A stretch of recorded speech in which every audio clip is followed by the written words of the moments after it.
Hi guys, it's been a while. I mean, it's November now. I can't remember when my last update was. Probably May last year. Well, May earlier in the year, I mean. So we've done a season of driving and racing. I thought I'd just give you a bit of an update. So we're tucked away now in the garage. About to start taking some bits off to sort some bits and do a few upgrades over the winter. We're not going to do any upgrades power-wise. Our main things is just a bit of a to-do list, really. The original Moggy sills are causing me some problems. Well, they're not really. I call them original Moggy sills. It's really not. It's just under the kick plates is still, so this is still a Moggy bit of floor pan, and so in between here and the little bit of flooring directly underneath this is the standard sills. Obviously they don't actually, provide any structure anymore because we have a full roll cage, but they're rotting pretty bad in there. And where the new floor pan is slightly lower because he's joined to, this floor is joined to the underneath floor, but so it leaves a slight gap under this little panelly bit. So what happens is I get all this rust dust come into the car all the time, and I have to hoover it out basically after every weekend. And if I don't, if you give it any at all, it all blows up in your face sort of thing. So that's been winding me up. Same problem on both sides. So one of the jobs is going to be take these sills off, these sort of kick plates off, and cut everything out that's in there. And to be honest, for a bit of fun, I might just buy some standard Moggy sills, weld those back in just so they're done, and redo the floor underneath. Because this little bit, there's about, I don't know, 20 centimeters, 200 mil, still of standard Moggy steel under there that I want to get rid of because it's not very nice. Up at the top end, it's a bit rotten, and the back end's actually fairly good. Actually, it is mostly good. But I mean, like, you can see it's all crap, but I'm pretty certain that this has been welded to this and this has been welded down instead of how it should be, which is screwed down. So that's one of the first jobs. I wanted to get that out of the way. This side first, because this side is in the open so I can work on him. And then what else needs to happen on this side? I can't remember. Let me look at my list. The list I just looked at was before talking to you guys, before planning this video. Sills, front bumper, ignore my spelling, I'm dyslexic. Front bumper needs to come off. I've got just up here, I've bought a front splitter, so I'm going to sort that out. I've got a new chrome bumper, I'll paint that black. I need I do have a valance? Yeah, I have a front valance somewhere. No, I don't need a valance, sorry, that's on the splitter, isn't it? I've got to spare the metal bar that goes behind them. I'm not really sure exactly what they're called. They're like a structural shapy thing. I guess it would take the impact if you bumped into something, but it also supports all of that lot. Connects to all these bolts on the outside, which will then fit it all together. I'm going to paint it grey. It comes a bit low, to be honest. It comes right down to the floor at the moment, but another on the to-do list is these front springs. This side is horrendously low.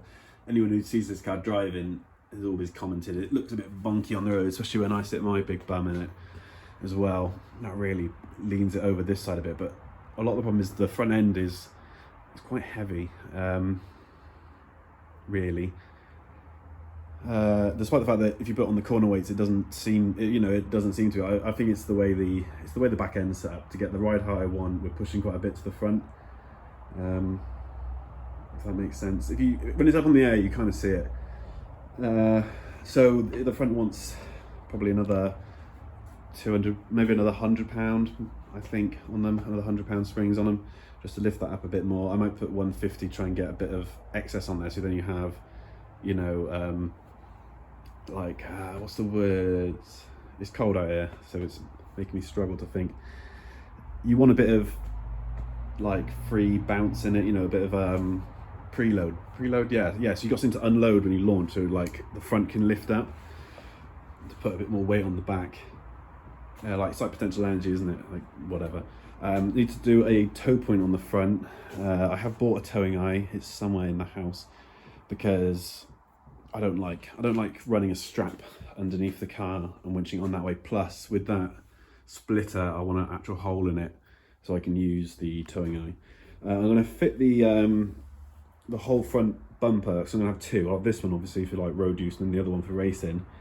And I want to fit them in sort of like a quick release sort of method. I've got a few plans for that. I might use like hydraulic quick couplings because they are strong, especially the big ones. And there's sort of no wiggle in them, and they're pretty easy. Well, they're pretty easy to clamp in and undo. I mean, the tightness in them is the fact they're attached so strongly. Sound deadening. I want to put a bit of sound deadening in, more just to take the drone out of some of the big bits of steel. Well, mainly it's the back tabs really. All we're seeing is reflection because it's such a big curved bit of metal sort of thing. Oh, I can't see nothing with these lights. I should have brought a torch for me because they're such big curved bits of metal. They sort of drone a bit. The floor pans do a bit as well. I'm not too sure what I'll do about that. Finally, I'm going to fix that as well. When the welder's running. Going to seal up all the different holes and stuff. So like what that big bit of rubber is. There's a few like sort of drill holes I need to fill in, some bits like that. So I've got some nice, really thin rubber. I'm going to do the same on this sort of access panel that I had made. In the middle here, there's a bit of a panel for getting to the back axle and the tops of the springs. I'm going to take that off, change it a little, I'm going to seal them up, fit them back on. I get a bit of a problem. This car seems to get a bit of a problem that air seems to get stuck underneath the car and it pushes up in. So when you're going up the motorway, per se, you can go along with the windows all wide open and you don't get blasted in the face with air. If anything, it's air escaping out of the car. And like if it's raining, it gets sucked up around the gearbox tunnel and it gets sucked up around that panel in the back, which is another reason I want to adjust it. So I'm just going to adjust my heater. Just to sort of get rid of that like positive pressure, would it be? But either way, it needs all sealing up, don't like water getting in, and it needs to be useful. I would say makes it warmer, but that's unlikely. That's what the watertight is on there as well. Fill holes, obviously that's what I've said. There's a bit of an ATF leak. Since doing the torque converter, I think one of the olives have gone on my solid lines. So I'm gonna either carefully cut them off or remake the line, one of the two. Intake, I want to fit my nice big chrome one and run that out the front somewhere. Yeah, the list will probably get longer. I know for certain when I turn the car around and do the sill on this side, I want to take this wing off because somewhere around here, when I'm driving along, is a really annoying rattle. Not really sure what it is. Doesn't seem to be any of the exhaust, like any of the bolts that hold the exhaust on, but that's what it sounds like. It might be one of the wing bolts up at the top might have come loose, but I can't quite see it because the exhaust is in the way. So I'll probably take the exhaust off and just see how he looks. But yeah, now he's back in here, I'll probably do a few more videos. So I'm not planning to do any engine upgrades over winter. My main performance upgrades will probably be change all the springs again. I want softer on the back, heavier on the front, because we're quite solid really. A lot of the suspension on the back end is actually just the tyres being like quite soft and low on pressure. I have changed my tyres over from the Cooper Cobras. I've gone to Nankang semi-slicks. When the job's tonight is lifting back up in the air because I don't really like it sitting on them. Can't really see that tread, can you? Yeah, they're big old tyres, and they stick so well. So we raced in May and got down to I think 13.2. I think was our best, which I was quite pleased with. But obviously we were running on street tyres, stuff like that. We were struggling with traction, blah blah blah. Went back in August for the Mopar Nationals. Just stuck a dial in on the back of the car, 13.4 or something, like, or 13.3 I think. So almost my best from the time before, because it was a headwind. I was thinking without trying too much I might get some good dial-ins. So I was running in the Outcast class. Friday we seemed to develop a bit of a problem that mid-track we'd lose all power throughout the car. And it would seem that every time the torque converter cutout kicked in at high RPM, it would then trip the main relay off, like a voltage drop sort of thing, and cut the car out. So we chased that for a little while before someone suggested switching the starter relay under the bonnet with the main relay in the boot, and that seemed to cure it. So then we were back out to play again. The car didn't seem quite as quick, which was weird, but we were we were gripping so well. We were just launching hard, no burnouts, just launching. People kept asking what we were seeing, how we were doing it, and just said, oh, it just seems to be these tyres. But I mean, it was a warm weekend. I think sometimes people forget if the car's sat in the sun, well, especially on tyres, track's warm, tyres are already warm, burnout maybe not be needed, don't know. But that's my rule of thumb. We weren't spinning the tyres, so happy days.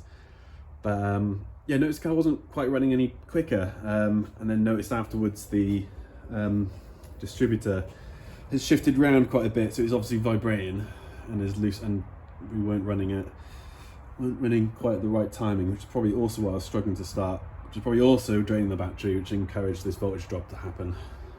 But yeah, that's on the to-do list as well, I guess, tighten that. I think it's because I'm running one of those cheap chrome clips that hold down the distributor.